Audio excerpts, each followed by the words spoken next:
Pemirsa, kita masih bersama Indonesia Lawyers Club.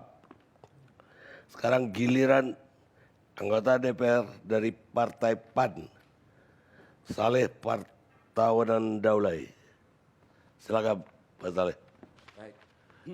Assalamualaikum warahmatullahi wabarakatuh. Waalaikumsalam. Yang saya hormati seluruh pembicara dan panelis yang hadir pada malam ini dan seluruh penonton yang berbahagia.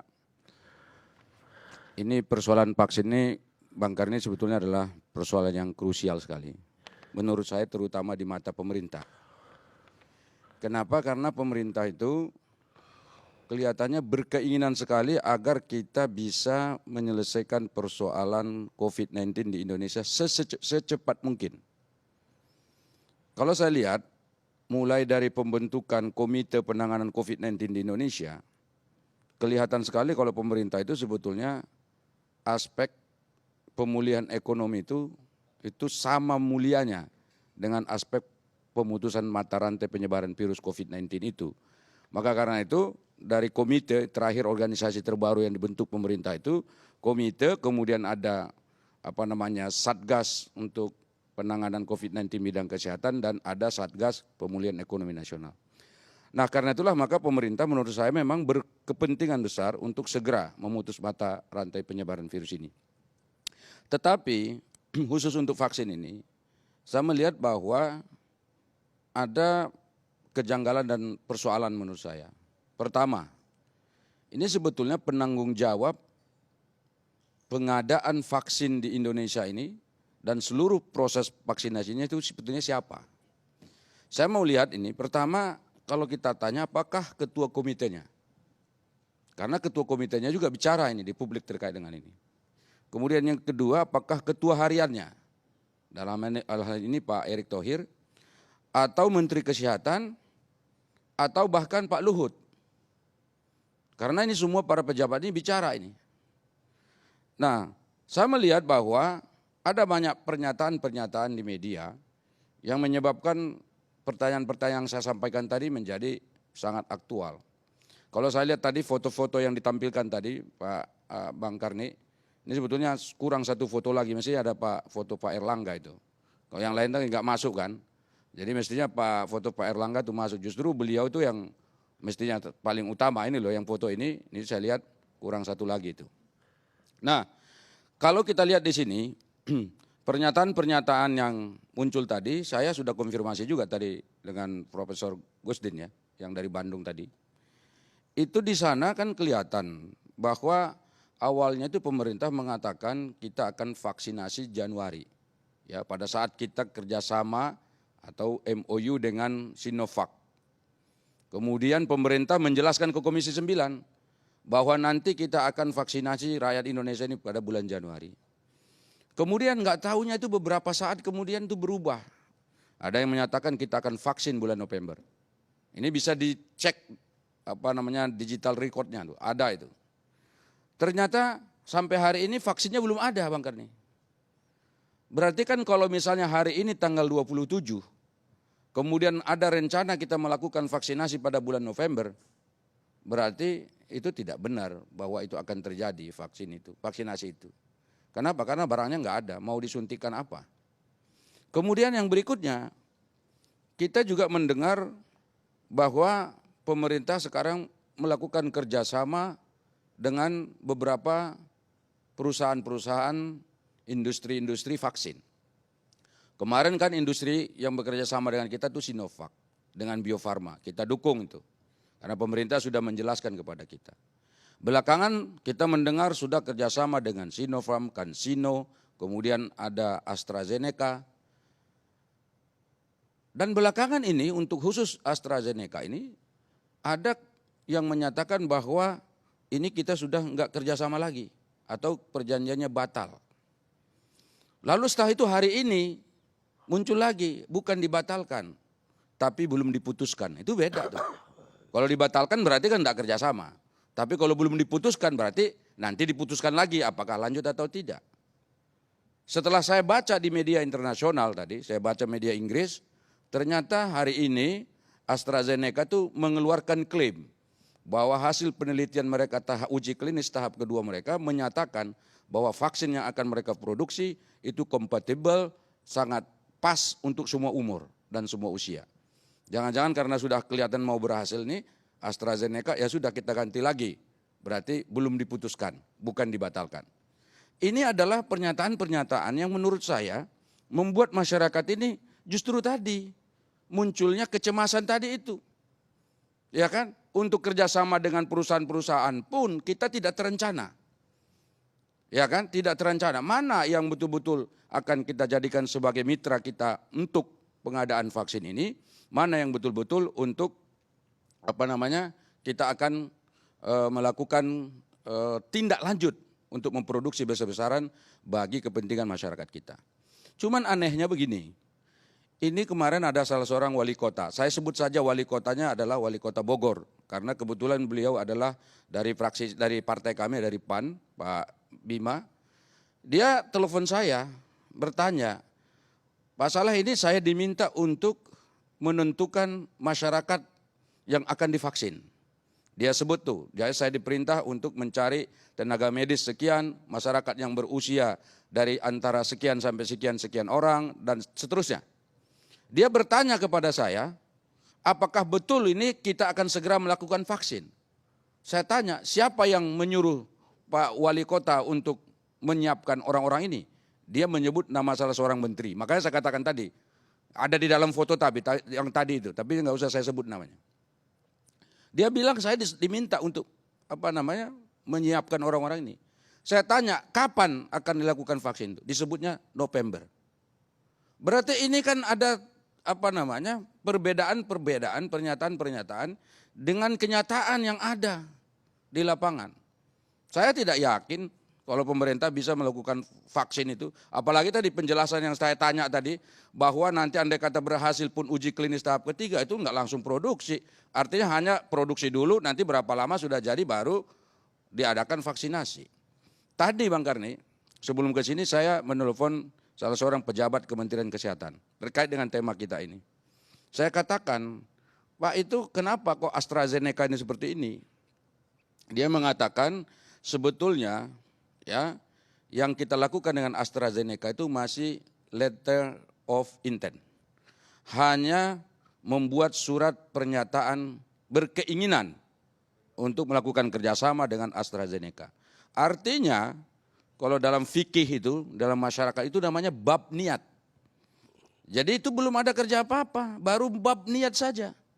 Tapi di sini pejabat yang lain sudah mengemukakan bahwa kita akan memproduksi sekian ratus juta yang akan bekerja sama dengan AstraZeneca.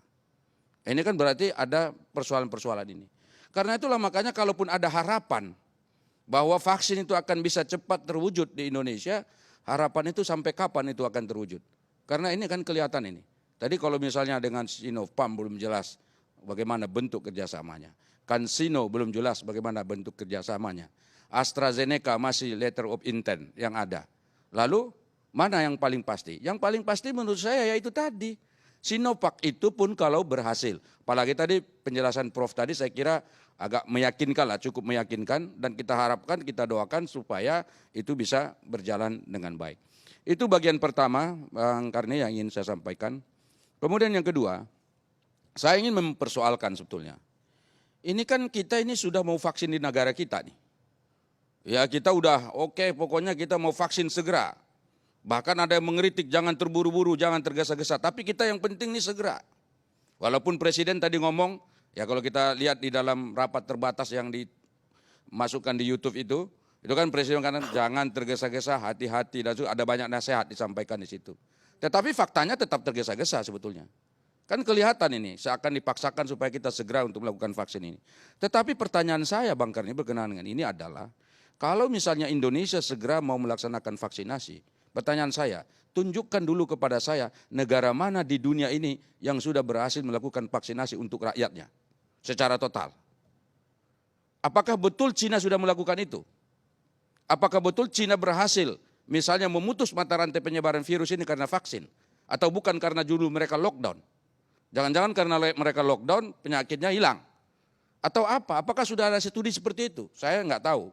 Karena saya bukan ahli epidemiologi dan saya tidak masuk pada wilayah itu, tapi pertanyaan ini layak untuk kita diskusikan. Termasuk Rusia. Rusia kan mengklaim kalau mereka sudah vaksin warganya. Apakah betul? Jangan-jangan vaksinnya vaksin politik, Bang Karni. Apa yang dimaksud dengan vaksin politik adalah untuk menunjukkan kalau negara saya kuat, ya kita mengatakan kalau kita sudah vaksin. Bahwa kami sudah bisa menemukan vaksinasi ini begitu. Kalau memang berhasil misalnya, katakanlah Rusia sudah berhasil, kenapa kita tidak misalnya datang ke sana minta supaya kita kalau buru-buru tergesa-gesa kita mau buat, ya kita datang aja ke sana. Kita minta supaya kita kerjasama dengan mereka. Yang berikutnya Bang Karni, ini kan persoalan kita mau mengadakan vaksin ini, itu kan jumlahnya nggak tanggung-tanggung, besar. Kalau tidak salah target pertama yang sudah dicatatkan pemerintah itu ada 160 juta dari 273 juta rakyat Indonesia. Yang hari ini ada, jadi akan kita vaksin adalah 160 juta. Nah pertanyaannya, kalau 160 juta ini, sebetulnya ini nanti berapa kali injeksi ini? Tadi sudah disoal juga sebetulnya. Kalau dia 2 kali injeksi, 2 kali suntik, itu berarti 160 kali 2 berarti 320 juta vaksin yang harus diproduksi. Pertanyaan saya, sanggupkah kita memproduksi itu? Kalau hanya bertahan dengan Bio Farma, sudah jelas kapasitasnya nggak mumpuni dan nggak sanggup. Kalau kita import dari negara lain, berapa perusahaan? Tadi dijelaskan bahwa negara-negara di dunia sekarang sedang berlomba-lomba untuk mendapatkan vaksin ini. Itulah sebabnya kata presiden atau kata pejabat yang terkait, bahwa kita sekarang ingin bekerja sama dengan perusahaan-perusahaan itu, ya walaupun mereka masih pada tahap uji klinis kedua dan ketiga, kita tetap harus menjalin kerjasama dengan mereka karena banyak yang memburu vaksin ini. Nah pertanyaannya ini, coba formulasi proyeksinya seperti apa ya untuk menghasilkan 160 juta vaksin minimal atau mungkin 320 juta vaksin kalau 2 kali injeksi. Nah ini menjadi persoalan, kenapa? Karena kita akan tanya berapa lama pengadaannya. Kalau pengadaannya 1 tahun, 2 tahun, 3 tahun, itu akan muncul perdebatan. Tadi memang jelas, ada orang yang pingin segera divaksin, ada orang yang nggak pingin segera divaksin. Saya Bang Karni hari ini baru nyampe nih dari dapil saya. Keliling saya selama 7 hari, 7 malam di sana ketemu dengan teman-teman, keliling. Dan saya kemarin itu bertanya, ya, pada saat ALC telepon saya itu, di depan saya ada sekitar 250 orang masyarakat memang dengan social distancing yang kita buat tuh. Diskusi. Saya tanya kepada mereka, andai kata vaksin di Indonesia ini sudah ada, apakah bapak-bapak, ibu-ibu sudah mau divaksin terlebih dahulu? 1 orang pun di antara mereka nggak ada yang mau divaksin. Bayangkan itu. Lalu saya tanya, siapa yang paling pantas untuk divaksin terlebih dahulu? Mereka mengatakan para pejabat tinggi, kalau bisa presiden dulu. Setelah itu para menterinya. Setelah itu para pejabat tinggi lainnya. Baru yang keempat DPR. Ya kan, berarti alhamdulillah DPR masih nomor 4, Bang Karni. Ya kan? Ini adalah fakta di mana yang saya katakan tadi, ini kita sudah mau vaksin, mau melaksanakan vaksin, sementara pengetahuan masyarakat terkait dengan vaksin ini belum juga tuntas. Ya kan, belum tuntas. Bayangkan kalau nanti vaksin yang 160 juta sudah ada, tiba-tiba masyarakat tidak mau divaksin. Ya kan, nggak mau divaksin. Apa yang harus kita lakukan? Uang kita sudah habis dan itu vaksin nggak murah. Ini kan saya dari awal ini, setelah adanya COVID ini, begitu bicara soal vaksin, saya selalu mengatakan, jangan sampai persoalan vaksinasi dan COVID ini jadi ajang bisnis. Kita kerjasama dengan Sinovac itu basisnya mestinya bukan basis bisnis, bukan B2B. Tapi basisnya harus humanity, harus berdasarkan kemanusiaan. Ini kan persoalannya betul nggak ini bahwa kita ini betul-betul kemanusiaan? Saya kira tidak. Ini bisnis, bayangkan kalau nanti pengadaannya katakanlah kita mampu mengadakan 160 juta vaksin. Lalu masyarakat nggak mau. Kemarin tuh Bang Karni ada wacana atau peraturan yang akan mau dibuat. Kalau masyarakat tidak mau, maka mereka didenda 5 juta. Kenapa saya tahu? Karena wartawan tanya saya, minta komentar soal ini. Maka saya tahu persis itu ada. Katanya kalau masyarakat tidak mau divaksin, mereka akan didenda 5 juta. Lalu kalau didenda, katakanlah rakyatnya mau didenda. Apakah persoalannya selesai? Ya kan tidak selesai. Kenapa tidak selesai? Karena di dalam ilmu epidemiologi ini saya nggak tahu persisnya, tolong nanti saya diluruskan. Katanya kalau tidak 70% dari total penduduk yang divaksin, itu vaksinasinya gagal sebetulnya. Ya kan? Kalau misalnya ada 35% saja rakyat kita tidak mau divaksin, berarti vaksinasi yang dilakukan di negara itu gagal. Nah kalau itu yang terjadi, coba bayangkan orang didenda 5 juta. Berarti selesai nggak masalah? Nggak selesai, kenapa? Memang tetap dia divaksin dia. Dia kasih duit, tapi dia nggak divaksin. Apa yang harus dilakukan terkait dengan mereka? Apakah harus diberi hukuman? Indonesia ini lama-lama ada apa-apa dihukum, ada apa-apa dihukum. Apakah harus seperti itu? Ini yang menurut saya juga belum selesai dan belum tuntas dilaksanakan, dikerjakan oleh pemerintah kita. Kemudian yang berikutnya, saya ingin mempersoalkan ya terkait dengan apa-apa saja langkah-langkah yang sudah dilakukan oleh pemerintah, Bang Karni. Misalnya, ini kita sudah mau mengadakan vaksin. Ternyata itu dalam penganggaran tahun 2021 yang ada di anggaran Kementerian Kesehatan, itu belum ada anggaran untuk pembelian vaksin. Belum ada, Bang Karni. Jadi kalau misalnya sekarang ada barangnya, saya enggak tahu uangnya dari mana. Ini negara kita kan bukan kayak toko. Kalau kayak toko itu kan begitu kita mau beli ya ada uangnya, ambil dari laci, masukin. Kita ini negara yang punya perencanaan. Ini perlu ini disampaikan, saya tahu persis karena saya ikut membahas anggarannya. Belum ada anggarannya, Bang Karni.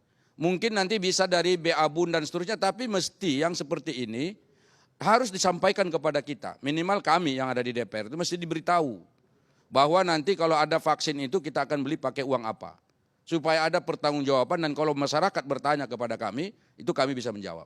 Itu satu hal yang menurut saya juga penting untuk kita soal. Kemudian berikutnya, saya Bang Karni, daripada kita fokus nih ribut nih soal mau kerjasama dengan lembaga-lembaga perusahaan-perusahaan industri-industri lain, menurut saya kita lebih bagus fokus untuk vaksin merah putih. Dari awal itu sebetulnya, kita kan Eijkman dan seterusnya itu kan mampu sebetulnya mereka. Cuman butuh waktu, karena kenapa butuh waktu? Virus COVID-19 datang ke Indonesia memang terlambat juga. Karena itu mereka terlambat untuk melakukan penelitiannya. Jadi karena itu menurut saya ini kita fokus di situ. Kenapa? Kemandirian bangsa ini pada dirinya sendiri itu akan meneguhkan komitmen berbangsa bernegara kita untuk bangkit di kaki sendiri. Nah kalau itu tidak kita lakukan ya ujung-ujungnya seperti sekarang. Lari ke AstraZeneca, lari ke Sinopharm, lari ke mana tadi itu CanSino, sekarang kerjasama sama Sinovac. Mana kita di situ? Padahal kita bangga-bangga, Bio Farma sudah mengekspor vaksin ke 140 negara di dunia. Tapi untuk kepentingan dalam negeri kita sekarang coba kita gagok gitu. Belum bisa pasti bahwa kita mampu untuk memproduksi sendiri. Itu satu, Bang Karni. Diperpendek. Ya, perpendek. Yang kedua, sosialisasi Bang Karni ini masih lemah. Tadi saya sudah coba contohkan itu. Orang enggak paham ini vaksin gunanya apa. Orang banyak kok yang nolak ini. Ya enggak? Coba bayangkan kalau banyak nanti masyarakat yang menolak seperti saya katakan tadi misal dari sisi kehalalan. Ya kan? Saya sudah menyarankan. Tadi saya bilang udahlah Majelis Ulama, NU, Muhammadiyah, Persis, Al-Wasiyah dan kalau perlu tokoh-tokoh agama lain. Itu dilibatkan semua untuk mengecek bagaimana efektivitas daripada ini. Kemudian yang berikutnya, andai kata memang vaksin itu akan segera dilakukan vaksinasinya, maka saya minta pemerintah menyiapkan tenaga medisnya secara terencana. Bang Karni ini kita ini menghadapi COVID-19 ini tidak terencana, tidak baik. Karena ada banyak rumah sakit di dapil saya yang tutup. Tutup karena mereka itu APD-nya enggak ada. Ada rumah sakit 3 minggu tutup di Mandailing Natal sana. Sekarang sudah buka. Kemudian ada di Paluta, tutup juga. Karena apa? Karena ada petugas medisnya dan para medisnya itu terpapar COVID. Mereka nggak berani. Nah, akhirnya APD-nya kurang. Jangan sampai nanti ini begitu juga. Pas waktu mau vaksin, mestinya yang memaksin itu juga pakai APD. Supaya mereka aman. Dan ini yang menurut saya juga perlu diperbincangkan, diperhatikan. Karena kita Indonesia luas sekali jumlah penduduknya. Banyak sekali. Negara kita ini banyak yang harus kita urus. Nah karena itu ini persiapan menjadi penting. Kemudian berikutnya, saya lihat komunikasi dengan pihak organisasi profesi kedokteran ini agak kurang nih pemerintah. Termasuk dengan IDI. Walaupun ada ini Pak Nasni dari IDI, tapi menurut saya ini masih sering ini kayak tanya jawab di media. Pemerintah ngomong begini, nanti ini jawab seperti ini.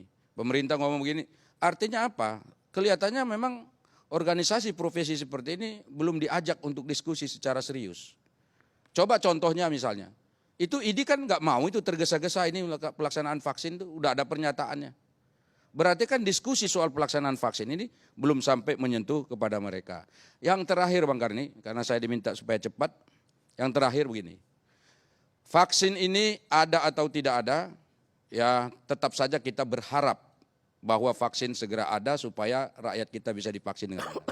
Tetapi saya memohon kepada seluruh masyarakat Indonesia untuk tetap menerapkan protokol kesehatan. Sebetulnya kuncinya dari sini dulu. Vaksin itu ada atau tidak ada, kita harus tetap konsisten melaksanakan protokol kesehatan. Apa itu yang 3M? 3M memakai masker. Kemudian 3M yang kedua, mencuci tangan. 3M yang ketiga, menjaga jarak. Dan kalau mau ditambah satu lagi, jangan mendatangi kerumunan dan keramaian yang dimana berpotensi untuk menyebarkan virus COVID-19. Ya, karena itu saya kira yang terakhir ini, penerapan protokol kesehatan ini adalah vaksin yang menurut saya paling berharga yang harus kita terapkan mulai hari ini, esok, dan seterusnya. Saya kira itu Bang Karni yang bisa sampaikan. Terima kasih. Assalamualaikum warahmatullahi wabarakatuh. Jadi kesimpulannya sosialisasi yang kurang. Sehingga masyarakat pun banyak yang tidak pil nggak mau tadi. Ya itu makanya lagu tadi itu judulnya Madu dan Racun. Jadi masyarakat tuh masih pikir, ini kita mau dikasih madu atau dikasih racun. Karena itu mereka nolak.